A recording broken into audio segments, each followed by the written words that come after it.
Non, c'est avec joie qu'on est ici et qu'on peut partager aussi eh bien, ce que le Seigneur a fait. Alors, au lieu d'apporter un message, je pensais que peut-être certains connaissent notre témoignage, mon témoignage. Est-ce que quelqu'un connaît le témoignage? Voilà. Monique, tu connais. Ok. Alors, en fait, ce que je voudrais partager, c'est comment tout ça est arrivé. Parce qu'il y a toujours une origine, il y a toujours une source.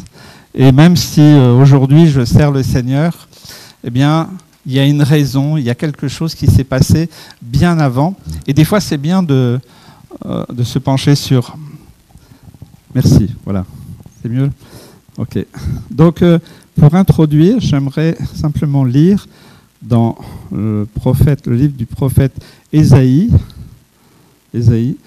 le chapitre 48 et le verset 3 et suivant.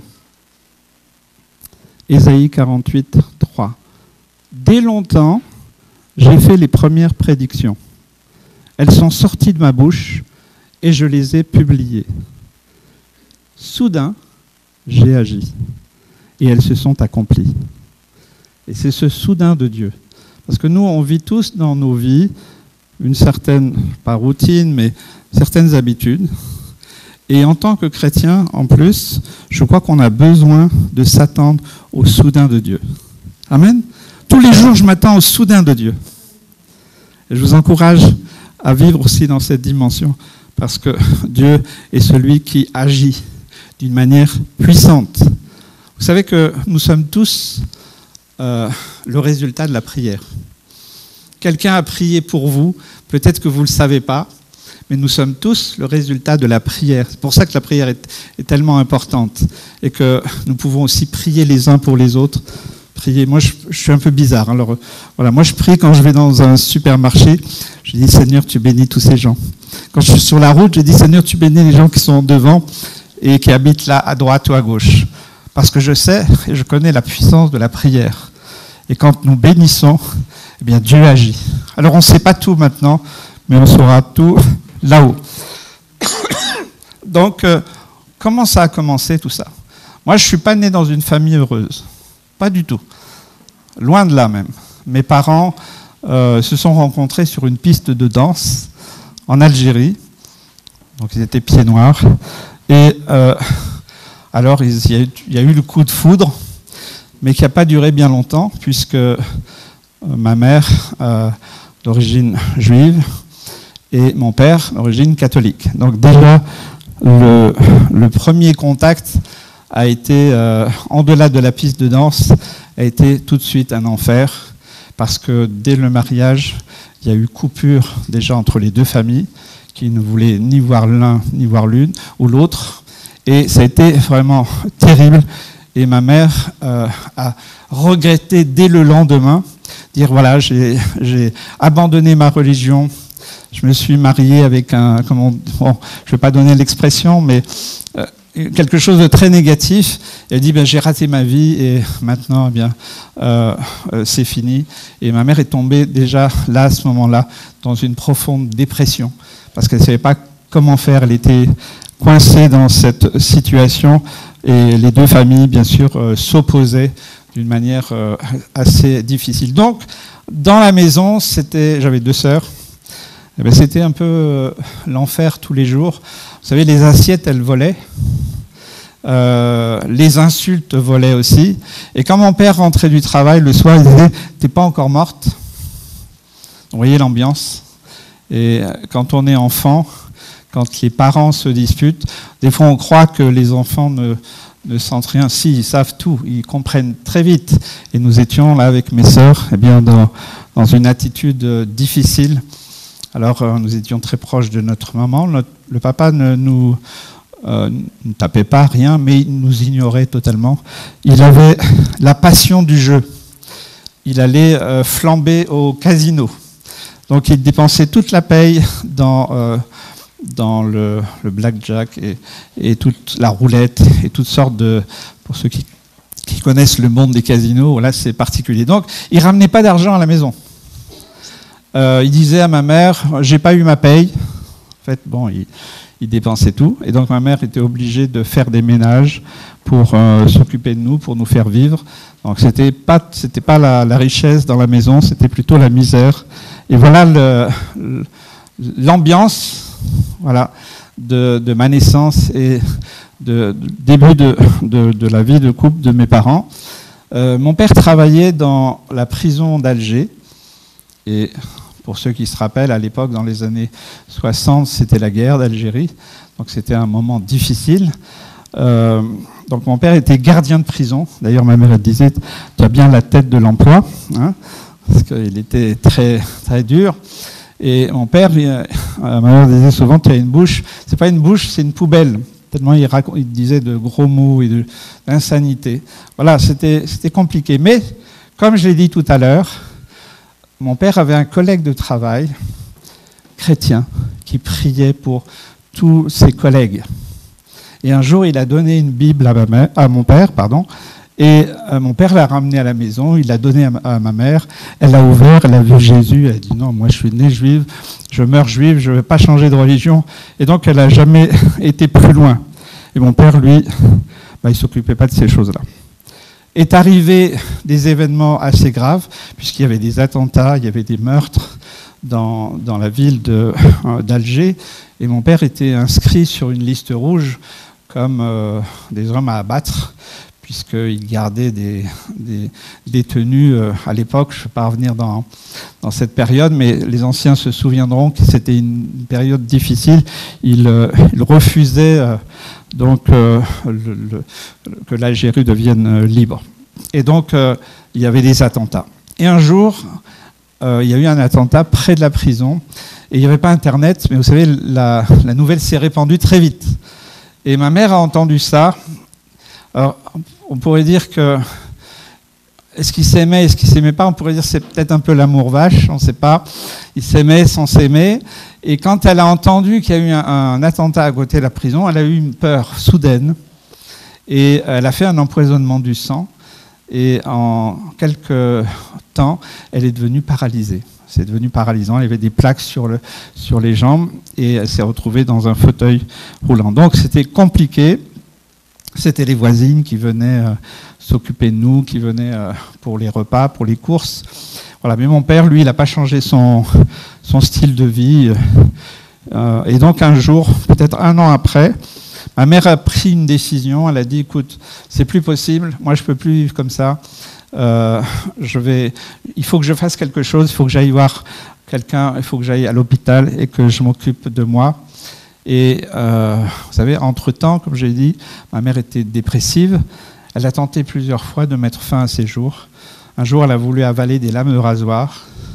Mais vous voyez, encore une fois, Dieu a permis qu'il y avait quelqu'un qui est venu juste au dernier moment pour l'empêcher de faire ça. Une fois, elle nous a pris avec mes deux sœurs sur le balcon de la maison et elle voulait se jeter avec nous.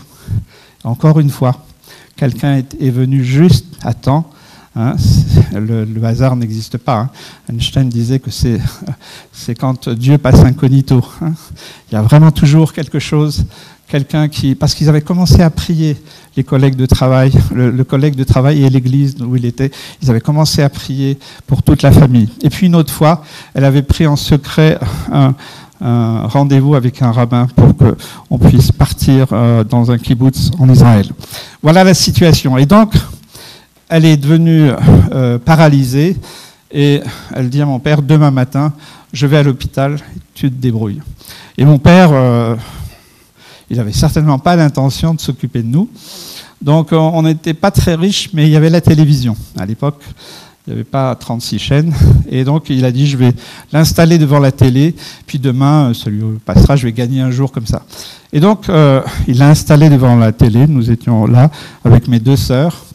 Et il a mis une chaîne, et à l'époque, c'était une émission que les anciens peuvent se souvenir, 5 colonnes à la une.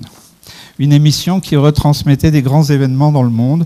Et ce soir-là, c'était à Marseille, sous la tente des Tziganes, et il y avait un évangéliste américain qui s'appelait Oral Roberts, qui prêchait l'évangile. Donc ma mère n'a pas demandé à voir ce programme. Et puis mon père, il a mis ça, il a laissé. Cet homme, cet évangéliste, Oral Roberts, s'est adressé à la foule et il a dit quand Jésus était sur la terre, il pouvait venir toucher les personnes, les guérir, les délivrer, agir pour eux. Mais maintenant, il est mort, ressuscité, et maintenant, il peut agir partout. Alors, il s'est adressé à ceux qui regardaient le programme. Il a dit, si vous croyez que Jésus peut faire quelque chose pour vous maintenant, alors je vais vous demander un acte de foi. Et il a dit, venez, posez votre main sur le téléviseur et je vais prier. Mes parents n'avaient absolument aucune connaissance religieuse, ni d'un côté ni de l'autre. Et ma mère avait vu cet homme prier pour Dieu, oui, Dieu guérit. Pour les Juifs, oui, Dieu guérit. Maintenant, Jésus, alors c'est une autre histoire. Et donc, il n'a pas demandé à ma mère. Il s'est dit, il n'y a personne qui me voit. Si ça ne lui fait pas de bien, ça ne lui fera pas de mal. Et en toute incrédulité, il est venu, il a dit, oh. Il n'a pas demandé à ma mère, il a posé sa main sur le téléviseur et l'évangéliste Oral Roberts a prié au nom de Jésus. Et ma mère a senti une chaleur qui est venue de la plante de ses pieds. Ses plaques ont disparu, c'est remonté jusqu'en haut et elle a entendu une voix qui lui a dit « Lève-toi ». En quelques secondes, elle était debout et guérie. Pour la gloire de Dieu. Amen.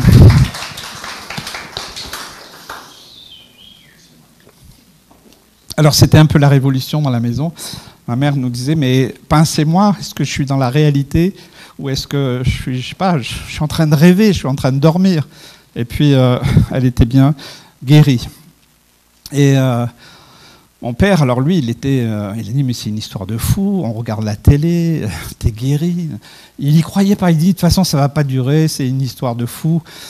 C'est compliqué quand il n'y avait pas d'explication logique.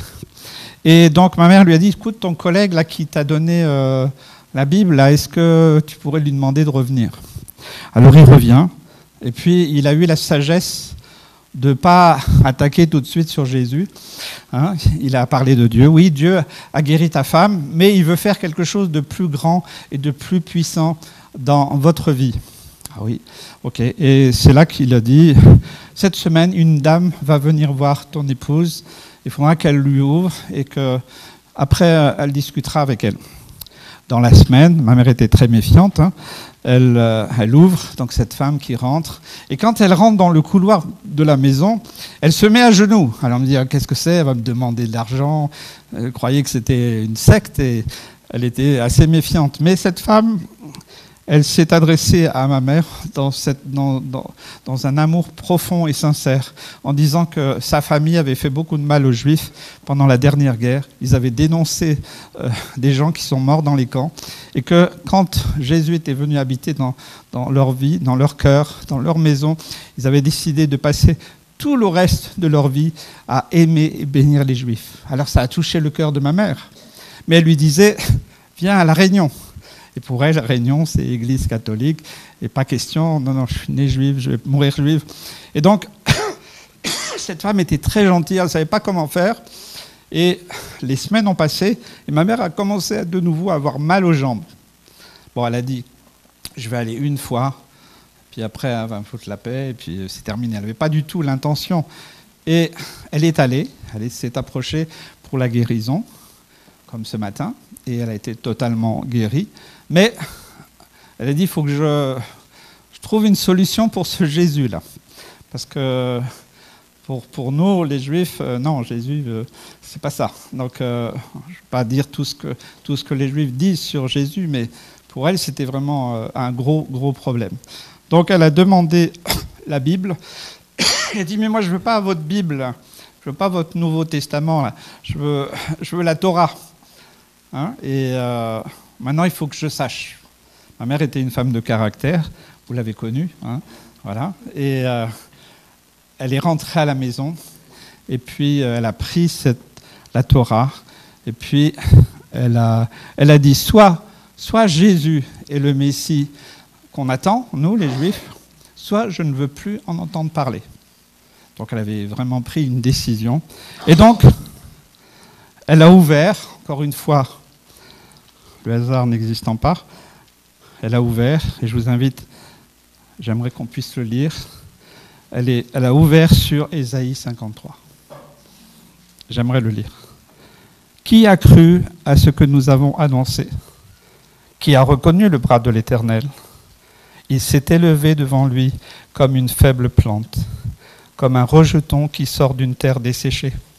Il n'avait ni beauté ni éclat pour attirer nos regards, et son aspect n'avait rien pour nous plaire. Méprisé, abandonné des hommes, homme de douleur et habitué à la souffrance, semblable à celui dont on détourne le visage. Nous l'avons dédaigné, nous n'avons fait de lui aucun cas. Cependant, il a porté nos souffrances. Il s'est chargé de nos douleurs, et nous l'avons considéré comme puni, frappé de Dieu et humilié. Mais il était blessé pour nos péchés, brisé pour nos iniquités. Le châtiment qui nous donne la paix est tombé sur lui, et c'est par ses meurtrissures que nous sommes guéris. Nous étions tous errants comme des brebis. Chacun suivait sa propre voie, et l'Éternel l'a frappé pour l'iniquité de nous tous. Il a été maltraité et opprimé, et il n'a point ouvert la bouche. Semblable à un agneau qu'on mène à la boucherie, à une brebis muette devant ceux qui l'attendent, il n'a point ouvert la bouche. Il a été enlevé par l'angoisse et le châtiment. Et parmi ceux de sa génération, qui a cru qu'il était retranché de la terre des vivants et frappé pour le péché de mon peuple? On a mis son sépulcre parmi les méchants, son tombeau parmi les riches, quoiqu'il n'eût point commis de violence et qu'il n'eût point eu de fraude dans sa bouche. Il a plu à l'Éternel de le briser par la souffrance. Après avoir livré sa vie en sacrifice pour le péché, il verra une postérité et prolongera ses jours. Et l'œuvre de l'Éternel prospérera entre ses mains. Délivré des tourments de son âme, il rassasiera ses regards. Par sa sagesse, mon serviteur juste justifiera beaucoup d'hommes et il se chargera de leurs iniquités. C'est pourquoi je lui donnerai sa part avec les grands. Il partagera le butin avec les puissants, parce qu'il s'est livré lui-même à la mort et qu'il a été mis au nombre des malfaiteurs, parce qu'il a porté les péchés de beaucoup d'hommes et qu'il a intercédé pour les coupables. Ma mère s'est relevée, elle a reconnu Jésus comme son Messie. Vous savez, pour un juif ou pour un musulman, les paroles ne suffisent pas. Il faut une révélation puissante. Et ce jour-là, elle a eu la révélation du Messie. Dans ce texte, c'est très clair. Et d'ailleurs, souvent, ils ne lisent pas Ésaïe 53. Alors, les rabbins ils disent « Ah, mais il y a beaucoup des controverses. » Voilà, ils sortent tout un tas d'excuses pour ne pas lire ce texte, parce qu'il est tellement clair, il est tellement évident. Voilà, ma mère, elle s'est relevée, c'était plus la même femme. Parce qu'au moment où elle a reconnu Jésus comme son Messie personnel, eh bien, ma mère qui était dépressive, elle a été délivrée même de la dépression. Et donc, maintenant c'était mon père. Alors, quand il a vu ma mère changer, au lieu d'aller au casino, d'aller au bar, eh il prenait une chaise au bout de la salle à manger et puis il continuait à dire c'est un truc de fou, ça va pas durer, c'est pas vrai, ça n'existe pas. Il ne croyait pas. Il était en train de dire quand est-ce que ça va s'arrêter, hein? Mais il était très inquiet et puis d'un autre côté très curieux de savoir ce qui se passait. Un jour j'étais malade, j'étais jeune à l'époque et mon père il dit occupe-toi de Christian, qu'est-ce que tu fais? Ma mère est venue, j'avais de la fièvre, j'étais vraiment malade. Elle est venue, comme elle avait été une seule fois à l'église, où elle avait eu la Torah, elle a ouvert, elle a lu un texte, et puis elle est revenue à table, et 2-3 minutes après, je suis revenu à table et j'étais guéri. Alors mon père, il dit, il y a quelque chose qui ne va pas chez moi. Qu'est-ce qui se passe? Et ma mère... elle est devenue une femme très joyeuse et tout de suite la foi est venue dans son cœur. Et par exemple, il n'y avait pas beaucoup d'argent dans la maison et un jour il n'y avait pas d'argent pour acheter à manger. Ma mère met la table et puis mon père il dit alors qu'est-ce qu'on mange? T'inquiète pas. Elle avait pris Dieu au mot, vraiment, qu'il pourvoyait aux besoins. Et on sonne à la porte. C'est la voisine du dessous qui vient avec un plat. Elle dit, Madame Vivet, je suis désolé, mon mari est très exigeant. Puis là, j'ai fait cramer mon plat. Débarrassez-moi de ce plat. Elle l'a mis sur la table, l'a ouvert, et évidemment, il n'y avait rien de brûlé. Voilà, des choses comme ça. Elle a trouvé des fois, elle voulait faire les courses, et tout de suite, elle a dit, Jésus, tu as promis qu'on manquerait de rien. Bien, elle descendait la boîte aux lettres, et il y avait un billet. Vous me croyez ou pas, c'est peu d'importance, c'est ce qu'on a vécu dans la maison, de voir Dieu vraiment à l'œuvre d'une manière puissante. Alors mon père, il se posait des questions. Et donc un soir, il était de garde. À Alger, il y avait une coursive extérieure. Et donc il était de garde cette nuit-là. Et donc il était de garde avec une mitraillette. C'était quand même des temps de guerre. Et donc il parcourt, et puis il réfléchit. Qu'est-ce qui se passe chez moi? Et à un moment, il s'est arrêté comme ça, en les yeux vers le ciel. Il a dit, bon Dieu, je ne vous connais pas. Est-ce que c'est vous qui avez guéri ma femme? J'en sais rien. Mais si jamais vous existez vraiment et que vous pouvez faire quelque chose pour moi, alors pourquoi pas? Encore une prière totalement d'incrédule. Et du ciel est venue une boule de feu qu'il a terrassée par terre, et Dieu lui a montré le film de sa vie. Et mon père a commencé à se repentir là. Parce que, vous savez, on voit pas des fois ce qu'on fait. Des fois, j'aimais bien l'émission Le Grand Frère, parce que les ados difficiles, ils ne réalisaient pas. Et quand ils filmaient, ils leur remontraient. Et même les jeunes disaient, mais non, c'est pas moi. Si, c'est moi, c'est toi qui tu parles comme ça à tes parents. Voilà comment tu te comportes. Et lui, eh bien, c'est Dieu qui lui a montré ce qu'il avait fait, ce qu'il avait dit. Et mon père a pleuré 14 jours sur ses péchés. Il s'est repenti 14 jours. Enfin, on fait des fois des repentances à bon marché, mais on a besoin. Ma mère disait, quand on vient vers Jésus, on vient des fois avec un gros paquet, un sac à dos, là. Mais dans ce sac à dos, il y a des sources, il y a des origines. Et des fois, on ne veut pas affronter ça. Et c'est le travail du Saint-Esprit dans la sanctification. Quand il nous montre quelque chose, ce n'est pas pour nous faire revenir en arrière, c'est pour qu'on règle les choses, c'est pour qu'on pardonne. Voilà, ça c'est le travail de la sanctification. Et donc, mon père, quand il s'est relevé, c'était plus le même homme. Il a rencontré Jésus ce jour-là, cette nuit-là. Et il est allé faire quelque chose qu'il n'avait jamais fait. Alors je le dis aux frères aussi, hein. Il est passé par le fleuriste. Hein. Vous savez, leur mariage, c'était quand même plutôt un mariage difficile. Et il est allé acheter un gros bouquet de roses. Et au lieu de sonner à la porte, au lieu d'ouvrir avec ses clés, il a sonné. Et puis quand ma mère elle a ouvert, il lui a dit, je l'ai rencontré. Je l'ai rencontré. Ma mère a dit, maintenant ça se voit sur ton visage. Hein, voilà, on a la joie de Christ.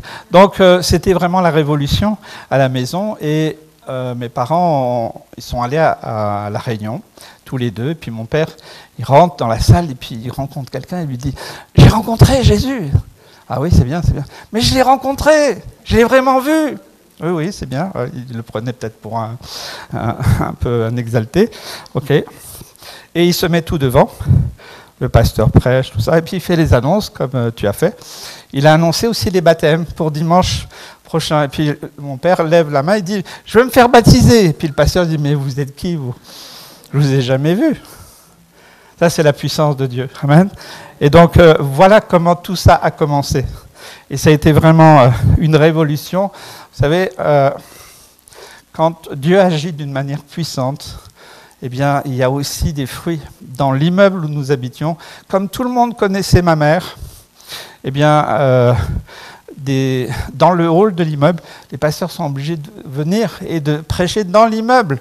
Dans le hall de l'immeuble, il y a eu des aveugles qui ont vu, des sourds qui ont entendu, des muets qui ont parlé. Dieu est puissant, amen. Il n'y avait pas de publicité, il n'y avait pas Internet, mais il y avait la puissance de Dieu. Amen. Donc ça, voilà d'où je viens. Et moi, j'étais enfant. Comme je l'ai dit tout à l'heure, quand les parents se disputent, eh bien, ça crée une ambiance vraiment terrible. Et même si les parents essayent de cacher, généralement, les enfants savent et ils subissent et c'est difficile. Et quand la puissance de l'Évangile vient, quand la puissance de Jésus vient habiter dans une maison, l'atmosphère change aussi. Et donc l'atmosphère a changé, il y avait beaucoup de prières dans la maison. Et moi je jouais là dans le couloir. Alors c'est pas pour me glorifier, c'est simplement pour dire comment Dieu aussi m'a visité. J'étais enfant et Jésus m'est apparu comme je vous vois. Et la seule chose que je pouvais comprendre étant enfant, il est venu à moi dans son amour. Il m'a dit je t'aime. Amen. C'était ça le plus important. C'était un poteau indicateur dans ma vie. Et plus tard, à l'âge de 16 ans, c'est là où, encore une fois, mes parents, ça pourrait être une longue histoire, mais il faudra lire le livre, parce qu'on est en train d'écrire le livre. Alors voilà. Et mon père a été muté à Rennes, à la prison de Rennes. Mes parents ont regretté parce qu'ils voulaient rester dans le sud. Hein. Mais non, bon, voilà, c'est le Seigneur qui a conduit. Et puis ensuite, mes parents ont fait une école biblique missionnaire, sont partis en Afrique. On a vécu au Niger. Et voilà, ils ont servi le Seigneur toute leur vie. Maintenant, ils sont auprès du Seigneur. Mais voilà ce que les parents transmettent. Mais vous savez, enfant de chrétien, même qui a vécu de toutes ces choses, eh bien, c'est pas pour ça qu'il ne faut pas faire une expérience personnelle. Et c'est vrai que jusqu'à l'âge de 16 ans, mais je croyais que... Moi, je suis tombé dedans quand j'étais petit, quand j'étais jeune, et je n'avais pas pris conscience de ma propre responsabilité, de me repentir, moi aussi. Et c'est à l'âge de 16 ans, après un camp de jeunes, c'était à la porte ouverte, je me rappelle, c'était un frère suisse, là, Bookman de mémoire, et il dit, si Jésus revient ce soir, est-ce que tu es prêt? Je pourrais vous poser la même question. Si Jésus vient ce soir, are you ready? Tu es prêt? Est-ce que tu es prêt?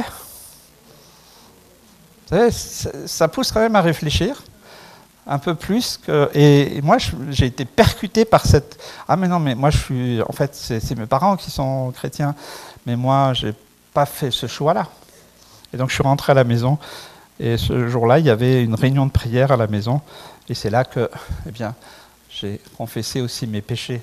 Et que j'ai choisi aussi Jésus comme mon Messie, comme mon Sauveur. Voilà ce que Dieu fait. Et puis, il a fait tellement d'autres choses. Dieu est puissant. C'est vrai, des fois, on se dit que Jésus guérissait. Non, il est le même. Il est le même. Qu'est-ce qui a changé? Est-ce qu'il a changé? Il n'a pas changé. Mais je crois vraiment que, bon, c'est vrai, c'était un temps de guerre, un temps particulier. Et puis, ma mère disait toujours, je ne comprends pas, je suis la seule de ma famille qui a accepté Christ. Et puis, en fait, dans les années après, ma grand-mère, qui suivait la tradition juive, je ne sais pas si elle est déjà venue à une réunion, je ne crois pas, parce que pour elle, c'était compliqué aussi, mais c'est sur son lit de mort, quelques minutes avant, qu'elle a reconnu Jésus comme son Messie. J'avais aussi 2 oncles, j'en avais plusieurs, mais 2 oncles qui étaient, eux, c'était des truands, carrément, proxénétisme et autres. Et un des 2, il est venu à la maison voir mes parents, et il a accepté, il a reconnu aussi Jésus comme son Messie.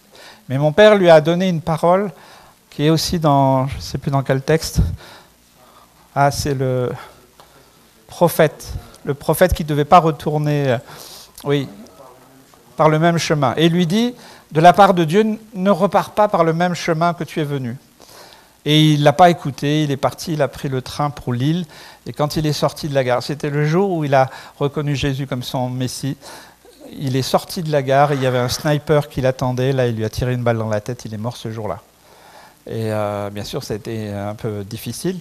Et donc son frère, mon autre oncle, il a eu tellement peur qu'il a vendu toutes ses affaires, et puis maintenant il est en Israël. Voilà, il est même rabbin, voilà, mais il a eu tellement la trouille qu'il est parti, je vais finir comme lui. Dieu est puissant, Dieu agit aujourd'hui. Et moi, je prie aussi pour les malades depuis toutes ces années parce que j'ai vu Dieu agir. Amen. Parce qu'il y a la foi. Vous savez, quand mes parents m'ont transmis la foi. Je pourrais vous raconter des témoignages, mais ça serait trop long. Alors, je vais m'arrêter là. Hein. Encore. Hein.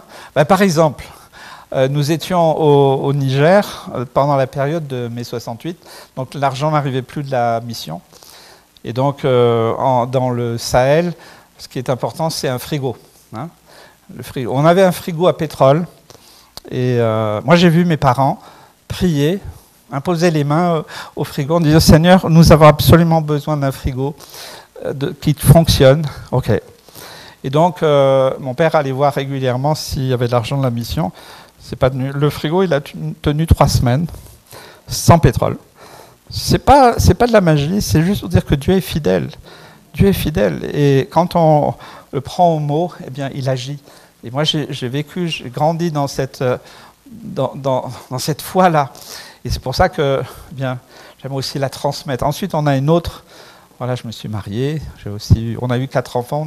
On a perdu aussi un enfant. C'est aussi la souffrance de la perte d'un enfant. Je ne sais pas ce qu'on peut dire, mais Dieu a consolé notre cœur. Amen. On a eu des soucis de couple, parce que ce n'est pas parce qu'on est au Seigneur qu'on est immunisé. Non.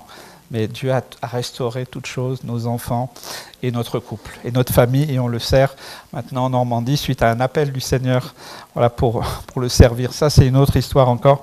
Mais j'aimerais simplement glorifier le nom du Seigneur. Amen. Merci Seigneur. Que le nom du Seigneur soit béni. Amen. Pardon ? Oh. Merci Seigneur. Seigneur, c'est à toi que nous voulons rendre gloire. Seigneur, tu n'as pas changé. Tu n'as pas changé, Seigneur. Et Seigneur, ce matin, quelqu'un avait besoin d'entendre cela, Seigneur. Seigneur, tu es celui qui demeure, Seigneur Jésus. Il n'y a pas d'ombre de variation en toi, Seigneur Jésus. Tu es le même hier, aujourd'hui, éternellement, Seigneur Jésus. Seigneur, merci pour ton œuvre dans les vies, dans les cœurs, pour redonner peut-être espoir à celui qui avait plus d'espoir. Peut-être, Seigneur Jésus, aussi, de vivre peut-être dans une autre dimension que la routine, Seigneur Jésus. Seigneur, qu'il y ait un soudain dans la vie de plusieurs ce matin. Seigneur, c'est ma prière, Seigneur, qu'on n'accepte pas de rester dans la routine, mais qu'on s'attende à ton soudain. Et je prie pour chacun ici que le soudain vienne, Seigneur Jésus. Et que les choses qui étaient, Seigneur, ne soient plus, et qu'elles changent, et que ce soit toi qui le fasses d'une manière puissante, dans le nom de Jésus. Je bénis, Seigneur Jésus, chaque personne, chaque couple, chaque famille, Seigneur Jésus. Je te bénis, je loue et je glorifie ton saint nom. Amen. Shalom, soyez bénis. Amen. Gloire à Dieu, que le Seigneur est grand. C'est tellement bon de pouvoir le voir et l'entendre. Et qu'on puisse nous aussi avoir la foi, la confiance, que tout est possible à Dieu. Amen.